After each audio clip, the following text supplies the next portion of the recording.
Hello everyone, I am Anand and today I am going to talk about emotional intelligence.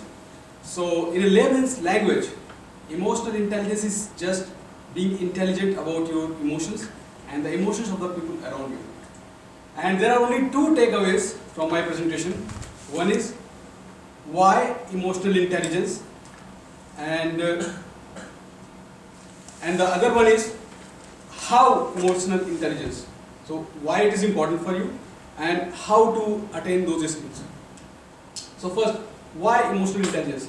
Let me ask you a question. How many of you think that in our success, IQ plays a major role as compared to EQ? Raise your hand. That IQ is more important for success as compared to emotional intelligence. Okay. So the answer is no. Actually, IQ is just the tip of the iceberg, and the major role is played by your emotional intelligence. And I have some data to support that I got from the book. That 20% of the time, people with high IQ outperform people with average IQ, but 70% of the time, people with average IQ outperform the people with high IQ. Now you must be wondering why it is so. Why people with average IQ outperform people with high IQ. Let me get into the brain. So this is how the pathway of senses to the brain part where you make your decisions. So top frontal part of the brain where you have rational thinking and you process and you make a better rational decisions. But to reach there, the senses has to pass through the limbic system.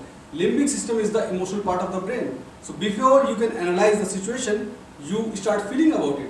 And if you can't manage your feelings, then you are in a big trouble. You are going to make a wrong decisions. So that's why. So this is the why. First takeaway.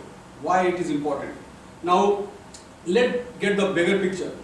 So the thoughts and acts that we have are comprised of three components: our IQ, personality, and EQ. Now, why you say there are three components, then why EQ is so important? As per the data, EQ accounts for 58% of performance in jobs.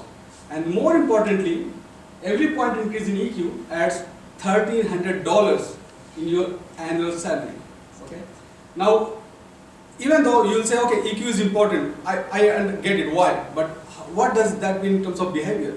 So EQ is a kind of tree, and the branches in that tree are different personal behaviors, like the way we interact with others, like trust, awareness, socially how we interact, all those personal behaviors.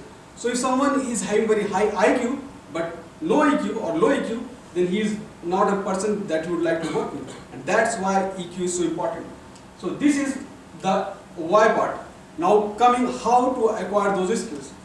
There are 4 skills which are required and that you can really acquire in your life to become a very highly EQ person. These are self-awareness. You have to know who you are, how you feel, what you feel, and that will help you in self-management. Once you know who you are, then you can manage your emotions really well.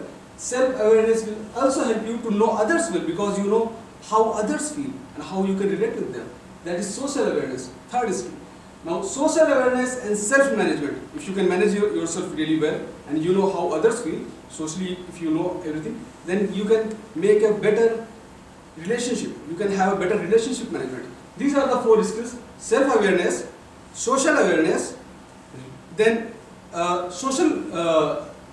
self-awareness, self-management, social awareness, and then relationship management. Only 4 skills. This is how you do it. If you want to know further about it, I would like to recommend the book that I read, Emotional Intelligence 2.0 by the author Travis Bradbury and Gene Davis. This is a very good book. You can acquire all those 4 skills by reading this book.